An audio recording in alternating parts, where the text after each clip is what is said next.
Hello everyone! Hello guys! Kumusta kayo? For today's video guys, sinundo ko ang aking baby sa school niya again.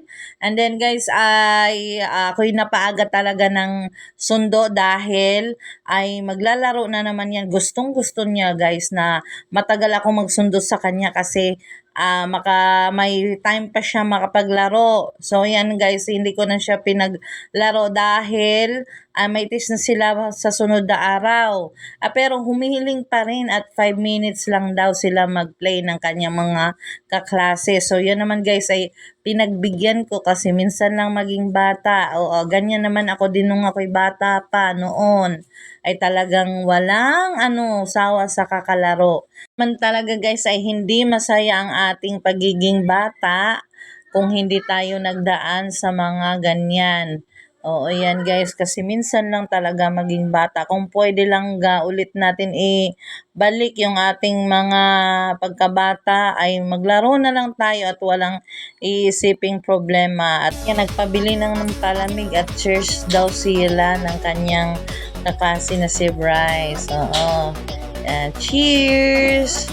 Enjoy lang ang mga bata, walang problema talaga. Fast forward, ay pumunta kami ng munisipyo ng Taal at meron akong aayusin doon. So, nakakita na naman ng makakain na matamis. So, no choice na naman si ako. Pabili na naman si baby. Si Bilmoco girl yan guys. Alam nyo ba yan? Ito si Bilmoco girl. Sabi ko kay kuya kung magkano, may tag 10, may tag 20. Sabi ko tag 10 lang ang bigay nyo ho. Baka sa may unahan at may nakita na naman na makakain ay abili na naman yan. Sarap. Tingnan.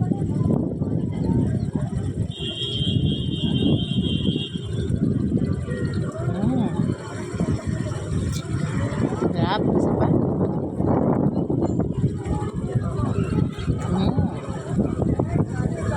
So yan guys, pagkatapos namin pumunta ng munisipyo, ay babalik pa kami bukas kasi nasa field daw yung sinasadya namin. At yan guys, ay pagkatapos doon po, dumaan kami sa kanyang papa at alam nyo ba guys, ay nagpabili na naman doon ng sito at saka chicheria na piatos. O, di ba? Sabi ko sa inyo, bill mo ko girl yan. That's all guys. Thank you for watching.